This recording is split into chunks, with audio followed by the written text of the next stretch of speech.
Good morning. The world has become markedly more turbulent in recent weeks. Events are moving fast. And in moments like this, what matters most is being clear about the values and the interests that guide us, even as circumstances change. The United Kingdom has a long history. Our values were not improvised. They were built patiently over time. And while we are pragmatic in how we pursue our interests, we are resolute in defending those values when it matters. So let me begin with the United States. The UK and the US are close allies and close partners. That relationship matters profoundly, not just to our security, but to the prosperity and the stability that people here depend upon. Under President Trump, as under previous presidents, we're determined to keep that relationship strong, constructive, and focused on results. And that approach is delivering. Through sustained engagement, we've seen significant US investment into the UK economy, running into hundreds of billions of pounds, supporting growth, skills, and jobs right across the country. Our cooperation on defence, nuclear capability, and intelligence remains as close and effective as anywhere in the world, keeping Britain safe in an increasingly dangerous environment. We've secured good trading terms in key sectors, including cars, steel, aerospace, and life sciences, protecting British jobs and manufacturers. That is why we take the approach that we do, because it delivers concrete outcomes in the national interest. I talk regularly to President Trump, and my team is in daily contact with all the key figures in his administration. These relationships matter. They deliver concrete outcomes in the national interest. Mature alliances are not about pretending differences don't exist. They are about addressing them directly, respectfully, and with a focus on results. On Greenland, the right way to approach an issue of this seriousness is through calm discussion between allies. And let's be clear, the security of Greenland matters. And it will matter more as climate change reshapes the Arctic, as sea routes open and strategic competition intensifies. The High North will require greater attention, greater investment, and stronger collective defence.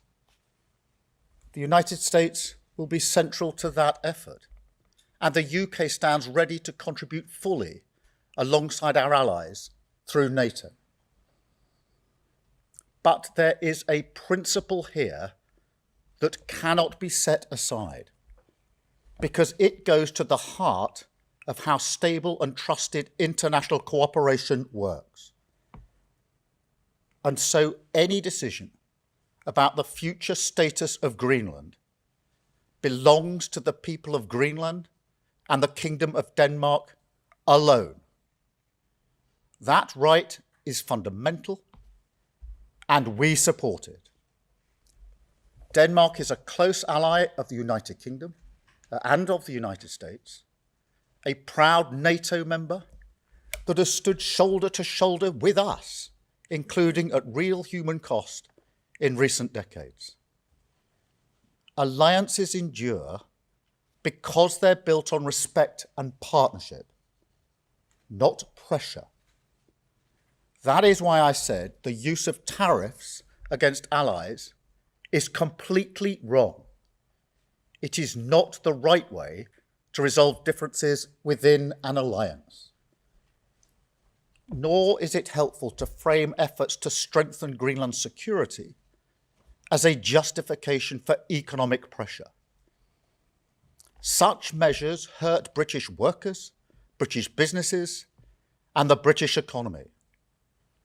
And that is why I've been so clear on this issue. A trade war is in no one's interest. And my job is always to act in the UK's national interest.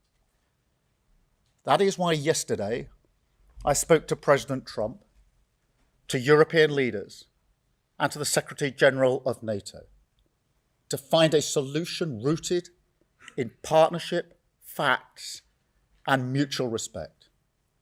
Because that is how strong alliances protect shared interests. The same is true on other issues. In the Middle East, we welcome President Trump's focus on sustaining the ceasefire in Gaza and moving on to phase 2. We are open to participating constructively in such efforts.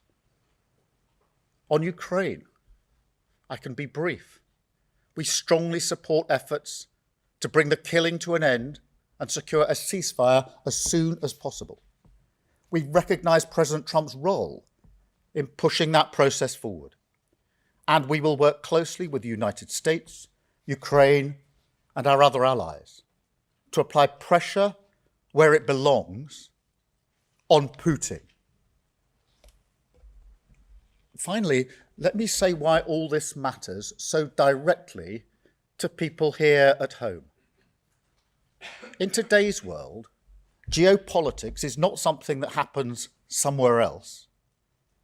It shapes the cost of energy, the price of food, the security of jobs, and the stability that families rely on to plan their lives.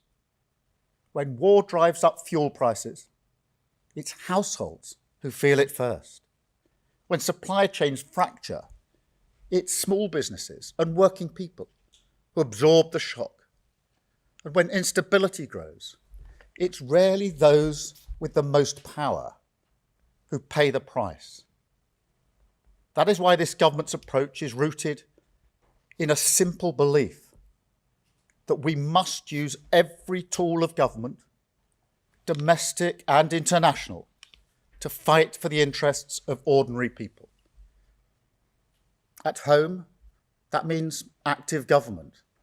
It means taking responsibility for economic stability so that inflation is controlled, interest rates come down, and family budgets are protected.